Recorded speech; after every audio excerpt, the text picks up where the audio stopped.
I'm going to take you back to the early morning hours of the 17th. You have so many pieces of that night, the pieces to the puzzle that are basically in the form of the video surveillance and the text that the prosecutors and the police were able to gather. And they essentially provide a timeline of where Aaron Hernandez was that entire night and into the morning, and where Odin Lloyd was. Aaron was texting Wallace and Ortiz, texting, hey, get on up here and come to Massachusetts. There was an urgency in the text. It led you to believe that Aaron had a plan and wanted his friends to help him carry it out.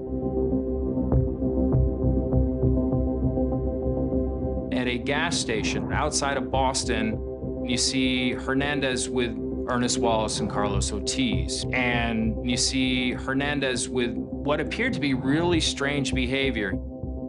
As he's walking into this convenience store, he appears to be dancing, almost like he might have been on drugs or something.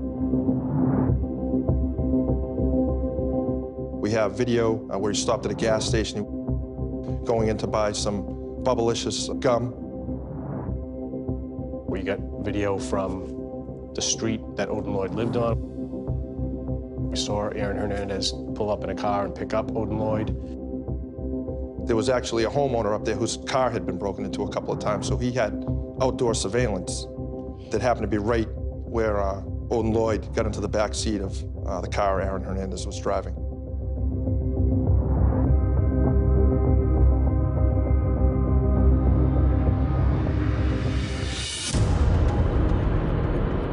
It appears that Odin Lloyd had a bad feeling when he got into the car with Aaron Hernandez, Ernest Wallace, and Carlos Ortiz, because almost as soon as he got into the car, he started texting his sister. Well, the first texts I think that we thought were very important were the texts that Odin's sister received from Odin, which were that, you know, hey, I'm with NFL, just so you know, I'm with NFL. Aaron Hernandez was the only person in the NFL that Odin Lloyd knew, and when you look back on it, it's clearly an indication that Odin Lloyd was concerned something bad was going to happen to him, and he wanted a record of it. And I think it's a pretty powerful record when you look at it the way it was sent out.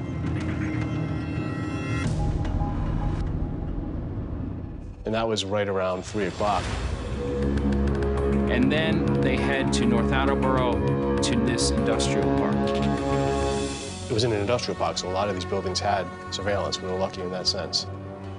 In fact, the homicide occurred directly across the street from a gold refinery, so they had a number of cameras.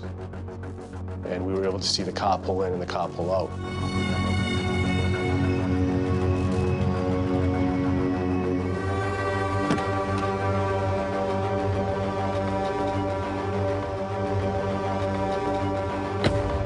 This is a typical site where they would grind dirt and stone.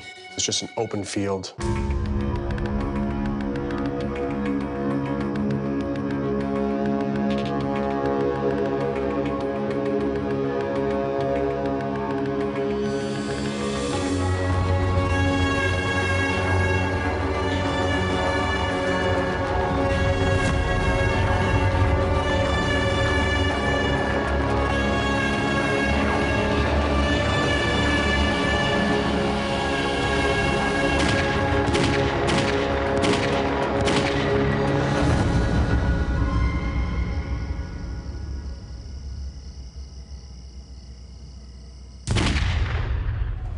Odin Lloyd had 6 gunshot wounds. One in his right forearm, one in his right flank, 2 in his back. One of the things I remember about the trial was the fact that Odin Lloyd's mother and many other family members were there pretty much every day. And it was difficult. There were multiple times where you would see a picture of Odin Lloyd on the ground with bullet wounds, and his mother would absolutely break down. She would have to walk out of the courtroom, and you would hear her crying, and you understand that.